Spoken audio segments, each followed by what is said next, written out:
வணக்கம் மக்களே. வணக்கம். அம்மா வந்து சமைக்கிறதுக்கு வந்திருக்கேன். என்ன சமைக்க போகிறேன் அப்படின்னா வந்து பார்க்கலாம் வீடியோக்குள்ள. அதுக்கு முன்னாடி நம்ம சேனலை முதல்ல கொஞ்சம் சப்ஸ்கிரைப் பண்ணிக்கிறேங்க. லைக் போட்டுட்டு வீடியோ பாருங்கள். ப்ளீஸ் லைக் போட்டுருங்க. நான் ஒவ்வொரு வீடியோலேயும் தான் சொல்கிறேன், ஆனால் ஒரு சொல்லாத வீடியோவில் போட மாட்டேறீங்க லைக்கு. சொல்கிறப்ப போடுறீங்க, பரவாயில்ல. அதனால் எல்லா வீடியோலையும் சொல்லிடுறாதீங்க நான். அதனால் சரி இப்போ சமைப்போம். என்ன சமைக்கலான்னு பார்த்துருவோம் வீடியோக்குள்ளே போய். வாங்க வீடியோக்குள்ளே போகலாம். எறா க்ளீன் பண்ணி எடுத்தாச்சு. இங்கே அரிசி ரெடி பண்ணி வச்சுருக்கேன். இந்த ப்ரான் பிரியாணி தான் செய்ய போகிறேன். சரி, எல்லாமே செஞ்சுட்டு தயிர் பச்சடி வச்சுக்கிடலாம். அதுக்கு பிரியாணிக்கு நம்ம அரைச்சி செய்ய போகிறோம். சின்ன வெங்காயம், பூண்டு எல்லாத்தையும் அரைச்சிடலாம் ஒன்றா போட்டு. இஞ்சி ஒரு 2 இன்ச்சு அளவுக்கு இஞ்சி இடித்து வச்சுருக்கிறேன், அதுவும் சேர்த்துக்கிடலாம். 2 தக்காளி அதுவும் சேர்த்துடலாம். இப்போது அரைச்சிட்டு வந்துடலாம். இப்போ அரைச்சாச்சு.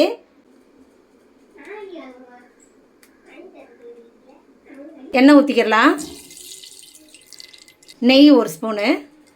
வாசனை பொருள்லாம் சேர்த்துக்கிடலாம். பட்டை, இலை, ஸ்டார் பூ, ஏலக்காய், கிராம்பு. வெங்காயம் சேர்த்துடலாம். நீல வாசனை கட் பண்ணது நல்லா கிளறி கொடுத்துடலாம். இதை அரைச்சிடலாம். எங்க அம்மாவுக்கு இப்போ எட்டவே மாட்டேங்குது, ஸ்டவ் தெரிய மாட்டேங்குது. குள்ளமாயிட்டேனா? ஆமாம், வயசாக குள்ளமாயிருவீங்களா? வளர வளர வளருவாங்கன்னு பேர். என்ன குள்ளமாக போவாங்கப்பா? இல்லைம்மா, வயசாக ஆக எல்லாரும் குள்ளமாகறாங்க. அப்படியா? நிறைய பேர். நான் தான் முதல்ல குள்ளமாயிருக்கேன் நினைக்கிறேன். எட்டவே மாட்டேங்குது. உள்ள என்ன போடுறோன்னு இப்படி எட்டி பார்த்து மூஞ்சில் அப்புறம் தெரிஞ்சிடும். ஆமாம், இது ஒரு தொல்லை. சரி, நம்ம இப்போ அரைச்சதையும் சேர்த்துடலாம். இப்போ சரி, நம்ம அரைச்சி வச்ச விழுதையும் சேர்த்துடலாம். இப்போ அதில் வெங்காயம், தக்காளி, சின்ன வெங்காயம், அதுவும் சின்ன வெங்காயம், இஞ்சி, பூண்டு, வெங்காயம், தக்காளி எல்லாம் போட்டிருக்கோம். தக்காளி சேர்த்துக்கிடலாம். 2 தக்காளி வதங்கட்டும். திரும்பி அதுவும் தக்காளியும் சேர்ந்து நல்லா வதங்கட்டும். புதினா சேர்த்துடலாம்.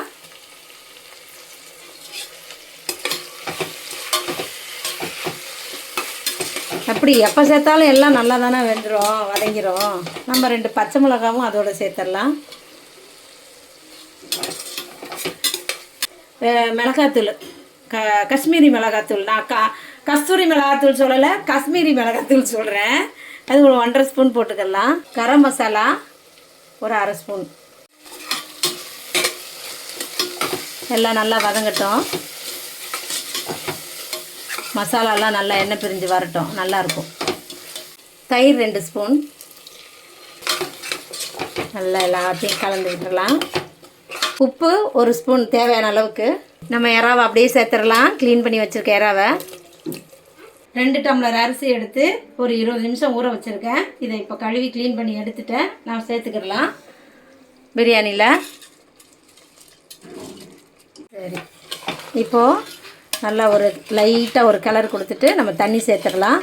அதுக்கு முன்னாடி இந்த எறா வந்து வறுத்துட்டும் போடலாம். நான் இன்றைக்கி வறுக்கலை, நீங்கள் வறுத்துட்டு போட்டாலும் சூப்பராக இருக்கும். மசாலா தடவி வறுத்துட்டா நல்லாயிருக்கும், இன்னும் டேஸ்ட்டாக இருக்கும். அம்மா தண்ணி ஊற்றிக்கிறேன். இதில் வந்து நான் 2 அளவுக்கு இந்த பவுலில் போட்டு எடுத்தேன். இதில் இவ்வளோ தண்ணி வந்திருக்கு. அதனால் இதை அப்படியே சேர்த்துக்கலாம். 1க்கு 1.5. இது ஒரு 1/2. லெமன் ஊற்றணும்ல, பாதி லெமன் புழிஞ்சிடலாம்.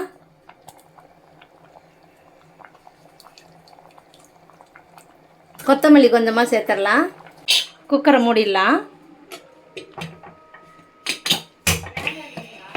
2 விசில் வரட்டும்.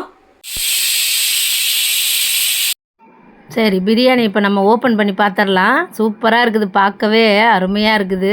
செம்ம வாசம் வருது. இப்போது எப்படி இருக்குன்னு பார்த்துட்டு நம்ம சாப்பிட்டு பார்த்துடலாமா பிரியாணியை?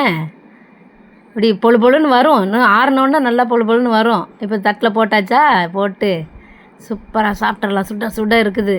ப்ரானாக வருது பற்றியா, சூப்பராக. நம்ம போடையிலையே ஆனியன் ரைத்தாவும் சேர்த்து வச்சு அதை சாப்பிட்டு பார்த்துடலாம், டேஸ்ட்டு பார்த்துடலாம். ஆனியன் ரைத்தா வச்சாலே போதும். ஒரு பிரியாணி செஞ்சோம்னா அதுவே போதும். சுட சுட இருக்குது, வாயில் அள்ளி வைக்க முடியல.